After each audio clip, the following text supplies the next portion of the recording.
Hey guys, me again. Well, this is the third and final, I think. It's all underneath. Took me about 3 days. 4 if you count all the stuff we had to rearrange. Here's a few things that I wanted to show you on the third one if you want to get it tight in right here. Here are those 5 rivets on the side and 2 on the bottom that we replaced with grade 8 bolts. Used plenty of Loctites and big washers. We put new brake lines on it while we were in here, of course the shocks. Power steering box is an 06, which was kind of problematic. These holes were, I think, like ½ inch. So we drilled those out to 9/16 because the new bolts are 14 millimeters. They're the same spacing, and you even get with a bigger box a spacer on the inside. It's about 3/8 on the inside. If you see on this power steering box, it's a third smaller, and the bolts are a lot littler. I mean, that's not going to start in there, no way, no how. This thing is also different. It has a bigger hole here. So if you use the 06, you're going to have to use, or the 05 and up, you're going to have to use the 05 Pitman arm and the steering, all the steering that goes back. They changed it completely from 04 to 05. The other things, I had no communication with the ABS. This is the ABS sensor out of the 2-wheel drive. 3 times the size here as the 4-wheel drive.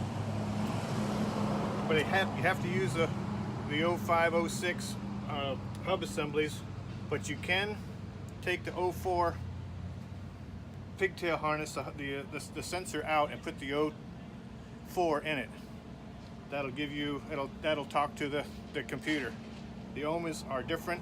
The connection, luckily, is the same, and the 04 to 06 size is the same, so it will fit in the hub assembly. Here are the bolts that we used for the swing arms. They're 9/16 with washers, grade 8, of course. I bought a new high quality drill for that, 9/16. I bought a that's 5/8, excuse me. 9/16 was for this area, and also we used 9/16, which is roughly 14 millimeters, to enlarge these bolts holes. Also, I had to get, the frame must be a little thicker than the 05, 06, so the bolts I had to order for that steering box are 14 millimeters by 2.0 by 150 millimeters. That was good for this one and this one. That one I had to shorten up about 3/8 because it doesn't go all the way through the steering box, so you just have to kind of cut that to length. I can show you on the one of the guys mentioned they didn't want to put any holes in the floor for the shifter. They wanted to use a electric one. I'm not a big electric guy because sometimes it would work, sometimes it might not. This plate is underneath the carpet. The bolt holes are the same spot as your shifter. So I thought this was plastic. I was going to put a hole in it with an awl, but it's actually metal, so I just die grinded a hole in it. I tried to drill it, but it was just drifted off, as you see. Then I can put my awl through the carpet and find out where my starting point is. Other than that, we used 1-ton rear springs and rebounds. These are also, I think they're smaller they're ½ inch. So I just use ½ inch fasteners on that. And of course we got the 1-inch, or the 1-ton springs with the 3-inch factory blocks. Gave us, with the re-arcing, it gave me about 4 inches all the way around, which I'm pleased with. It looks kind of sexy to me.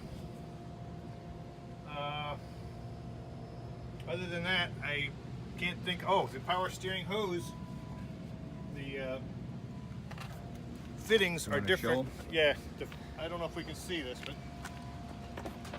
the fitting on the box is bigger than the 04 box. So here's the 04 one. They're much larger. So I took, the one is just a return, so that's easy enough. We just welded that fitting on it and had a line go to the cooler. But the one that goes to the Hydro Boost, we just cut the ends off of that and cut the ends off the 04 hose and had a measurement. We took that down to the Tractor Supply place where they make the hoses, and we had a tractor hose. It'll take like 6,400 pounds. It'll never blow out. So that was the other snag, is that. Other than that, this truck drives like a dream. I can go down the freeway and steer this thing with my pinky. A lot of people put ball joints and tie rod ends and all the other stuff in, but they overlook the power steering box, and most of the time all you can get is a reman. Boy, what a difference a new power steering box will make. Anyway, I hope this helped all you guys out. I hope it saves you some time if you're going to do it. It was a little more time and work than I thought it was going to be, but I'm pleased with the results. Thanks. Give me a thumbs up. And sorry that we couldn't have Kelly in this issue, but he didn't have everything. Bye and see you.